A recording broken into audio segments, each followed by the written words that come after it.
दोस्तों अगर मैं 500 किलो का होता तो मैं कैसा दिखता। ऐसा ही दुनिया में एक ऐसा देश है, सिर्फ मोटे इंसान नहीं, वहाँ पर अधिक से ज़्यादा भाई मोटे इंसान रहते हैं। भाई ज़रा सोचिए, अगर मैं आपसे कहूँ कि दुनिया में एक ऐसा देश है जिसमें बड़ी संख्या में लोग अपने शरीर से बढ़ते वजन जूझ रहे हैं क्योंकि उनका वजन उनसे अधिक से ज़्यादा है। क्योंकि भाई जो शायद आप सोचेंगे नहीं, भाई ऐसा तो हर देश में होता है। लेकिन कहानी इंटरेस्टिंग है। जब किसी देश में मोटापा सिर्फ कुछ लोगों को होता है तो कोई दिक्कत नहीं होती, लेकिन यहाँ पे जितने सारे लोग भाई मोटे हैं, आखिर ऐसा कौन सा देश है?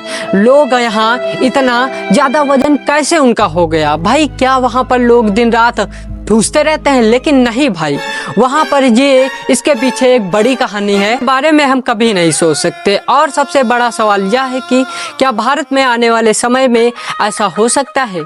नहीं, ऐसा नहीं हो पाएगा क्योंकि भारत का लाइफ स्टाइल इससे काफ़ी ज़्यादा चेंजेस है। लेकिन वीडियो को अंत तक ज़रूर देखें, ये काफ़ी इंटरेस्टिंग होने वाला है क्योंकि आखिर में हम बताएंगे कि भारत का देश लाइफ स्टाइल ऐसा कौन सा अपनाता है कि वो सबका कुछ ही लोग मोटे होते हैं, सभी लोग नहीं। तो सबसे पहले जानिए वे देश कौन से हैं। उस देश का नाम है भाई नौरुआ, जो कि ये भाई नौरू इसे कहते हैं, लेकिन अपनी भाषा में सभी लोग नौरुआ कहते हैं। लेकिन आप इंटरनेट पे जाके सर्च कर सकते हैं अगर आपको विश्वास नहीं हो रहा है। जी हाँ, अब हम इसके बारे में बात करेंगे। ये देश प्रशांत महासागर में मौजूद एक छोटा सा द्वीप है। नौरू इतना छोटा है कि दुनिया के देशों में सबसे छोटा देश माना जाता है क्योंकि लेकिन इस छोटे से देश की एक चीज़ दुनिया को ध्यान देने वाली है। यहाँ ओबेसिटी यानी मोटापे की दर दुनिया में सबसे ज़्यादा बताई जाती है और यहीं पर यही वजह है कि नेहरू को अक्सर दुनिया का सबसे मोटापे वाला देश कहा जाता है। अब सोचिए, एक छोटा सा देश और मोटापे की इतनी बड़ी समस्या। लेकिन सवाल यह आता है, आखिर ऐसा हुआ क्यों? नेहरू की कहानी बिल्कुल अलग ही है। आज हम नेहरू की ओबेसिटी प्रॉब्लम की बात करेंगे। तो ऐसा लग सकता है कि यहाँ के लोग हमेशा मोटे नहीं थे, लेकिन ऐसा नहीं है क्योंकि लोग यहाँ पर पतले भी पहले थे। एक समय की बात है जब नेहरू लोगों के ट्रेडिशनल लाइफस्टाइल काफ़ी अलग थी। द्वीप में रहने के कारण यहाँ पर स्थानीय भोजन नहीं मिलता था, जिसके कारण इन्हें मछली, नारियल, फल और दूसरे ट्रांसलेशन फूड्स का जीवन का हिस्सा बना लेते थे। और सबसे महत्वपूर्ण बात है कि उनकी ज़िंदगी आज की तरह स्ट्रेंजेंस नहीं थी, मतलब कम बैठना, ज़्यादा फिजिकल एक्टिविटी और लोकल फूड पर ज़्यादा निर्भर रहते थे। लेकिन फिर नेहरू की कहानी एक बड़ा बदलाव आया, पैसा आया और लाइफस्टाइल बदल गई। नेहरू के इतिहास में फोटोग्राफी मीनिंग ने बहुत बड़ी भूमिका निभाई। इसे छोटे से द्वीप पर फोटोफेट या बड़े भंडार वाला देश कहते हैं। मीनिंग से देश को काफ़ी पैसा मिला और धीरे धीरे लोगों की लाइफस्टाइल बदलने लगी। अब सोचिए, जब किसी समाज के पास अचानक सबसे ज़्यादा पैसा आने लगता है तो वो बदलने लगता है। समाज बदल सकता है, लोगों के घर बदल सकते हैं, लोगों की गाड़ी बदल सकती है, खाने का तरीका बदल सकता है और लोगों की डेली लाइफस्टाइल बदल सकती है। तो नेहरू में भी कुछ ऐसा ही हुआ। ट्रेडिशनल लाइफस्टाइल की जगह धीरे धीरे इम्पोर्टेड फूड और भाई बाहर की चीज़ें खाने लगे, जिससे कि उनका धीरे धीरे मोटापा बढ़ता गया। जब किसी देश में लोकल फूड की जगह बाहर का प्रोसीड फूड ज़्यादा मिलने लगे तो समस्या सिर्फ स्वाद की नहीं होगी, क्योंकि प्रोसीड फूड्स के में अक्सर क्लोरीन्स ज़्यादा होती हैं और इसके साथ फिजिकल एक्टिविटी कम हो जाए तो शरीर में एनर्जी जमा होने के कारण इसका मोटापा धीरे धीरे असर आने लगता है। अब इमेजिन करो, पहले इंसान जब चलता था, काम फिजिकल एक्टिविटी ज़्यादा करता था, लेकिन अब गाड़ी बैठकर काम करता है और कई सारे काम भाई मशीनों से करवाता है, जिसके कारण फिजिकल एक्टिविटी कम होती है और जिसके कारण मोटापा का सामना करना पड़ता है। अगर कोई व्यक्ति अपना सारा काम मशीनों या कोई व्यक्ति से करवाता है तो शरीर में क्लोरीन्स मिल रही, लेकिन उन्हें खर्च करने का कोई भी सुझाव नहीं है, कोई भी तरीका नहीं है, जिसके कारण भाई यही कॉम्बिनेशन खतरनाक बन जाता है और जिम्मेदार खाना आता है। मतलब कि अगर आप कोई काम कर रहे हैं और खाना खा रहे हैं लगातार और भाई काम नहीं कर रहे हैं तो इसका पूरा दोष खाने पे जाता है। यहाँ एक बहुत ज़रूरी बात समझना है, मोटापे का मतलब यह नहीं है कि सिर्फ मोटा तो ज़्यादा खाता है, नहीं है। अगर कोई मोटा है तो ज़्यादा नहीं खाता है, ये निर्भर नहीं करता। मामला सिर्फ सिंपल है।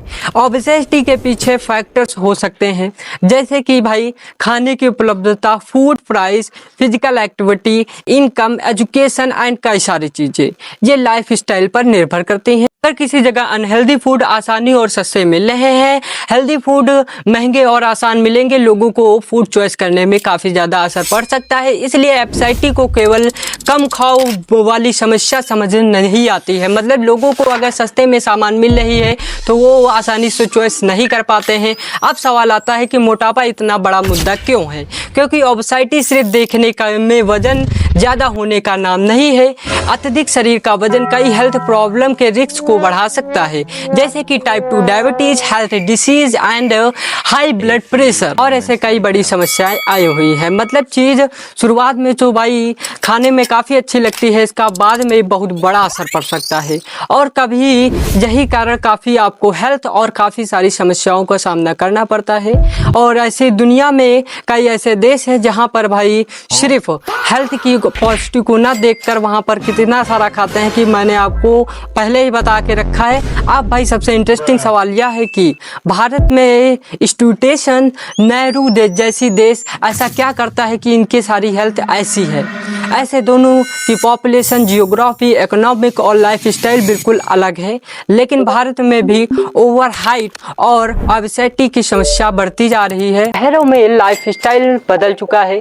पहले लोगों की ज़िंदगी वॉकिंग और फिजिकल एक्टिविटी ज़्यादा थी, लेकिन आज ऑफिस में घंटों बैठना और घर में कम निकलना और गाड़ियों में ज़्यादातर निर्भर रहना, मोबाइल स्क्रीन और टाइम प्रोसीड फूड की बढ़ती एक्टिविटी, इन सब की लाइफ स्टाइल की बदल दिया है। मतलब कि और यही यह वजह आती है कि भारत में भी हेल्थी लाइफ स्टाइल की इम्पोर्टेंस बढ़ती जा रही है। अब ज़रा अपनी ज़िंदगी को देखिए भाई, हम में से कितने लोग सुबह उठते हैं तो भोजन बचाकर कोल्ड ड्रिंक ठूस लेते हो, फिर अगली सुबह भाई को सोमवार को पक्का एक्सरसाइज करेंगे। ये भाई बहाना सभी का होता है, फिर वही कहीं, लेकिन मजाक अपनी जगह है भाई। हमारी डेली हैबिटीज़ धीरे धीरे हमारी हेल्थ पर प्रभावित पड़ती हैं। नेहरू की कहानी एक देश की कहानी नहीं है। यहाँ पर एक बहुत सी बड़ी चीज़ समझा आती है कि भाई किसी समाज की लाइफ स्टाइल बहुत तेज़ी से बदलती है तो उसका लोगों पर असर ज़रूर पड़ता है और लोगों के शरीर पर तो बहुत ज़्यादा ही पड़ता है। इकोनॉमिक डेवलपमेंट अच्छी चीज़ नहीं है, टेक्निकल अच्छी चीज़ें नहीं हैं, मॉडर्न सुविधाएं अच्छी चीज़ हैं, लेकिन अगर सुविधा बढ़ने के साथ साथ फिजिकल एक्टिविटी लगातार घटती जाए तो भाई अनहेल्दी फूड की कॉम्बिनेशन बढ़ती जाए तो जो उनके शरीर, लोगों का शरीर है, वो आने वाले समय में काफ़ी ज़्यादा समस्याओं का सामना कर सकता है। आज से कुछ दशक पहले भाई ना फ़ोन थे, ना डिलीवरी फूड भाई थे। लोग हर की जगह जाने के लिए गाड़ी का भी उपयोग नहीं करते थे। इंटरटेनमेंट का मतलब छोटा स्क्रीन देखना नहीं था। आज घर बैठे खाना मंगा लेते हैं और घर बैठे स्क्रीन पर ही इंटरटेनमेंट कर लेते हैं। और कई नई बार ऐसी कई सारी चीज़ें अब हैं जो 10 साल पहले नहीं थी और सुविधा बढ़ गई है, लेकिन फिजिकल एक्टिविटी घट सकती है। यही मॉडर्न लाइफ स्टाइल का सबसे बड़ा प्रोडक्ट है। तो क्या सॉल्यूशन इसका है? हाँ भाई, इसका सॉल्यूशन भी बहुत ही मज़ेदार है। इसका मतलब यह बिल्कुल नहीं है कि हमें मॉडर्न लाइफ स्टाइल छोड़कर पुराने ज़माने की वापस जाना चाहिए, लेकिन नहीं भाई, टेक्नोलॉजी का इस्तेमाल करो, अच्छा खाना खाओ, लेकिन साथ में शरीर की एक्टिविटी पर भी ध्यान दो। रोज़ थोड़ा तय चलना, रेगुलर फिजिकल एक्टिविटी, ये छोटी छोटी चीज़ें भाई एक दिन लंबी आपके लिए शरीर की समस्याओं को हल कर सकती है। और सबसे बड़ा और आखिरी सवाल भाई, अगर आपसे कोई पूछे कि दुनिया का सबसे मोटा देश आखिर इतना मोटा क्यों है, तो सिर्फ यह बात कह देना कि कहानी अक्सर बड़ी ही होती है और भाई अक्सर खाते पीते लोग भाई मोटे ही होते हैं। तो ये समस्या आपको देखकर जैसे ही आप ये सवाल उसके मुंह पर फेंकेंगे, तैसे ही वो अपना चप्पल निकाल के आपके थोपड़े पर धर देगा।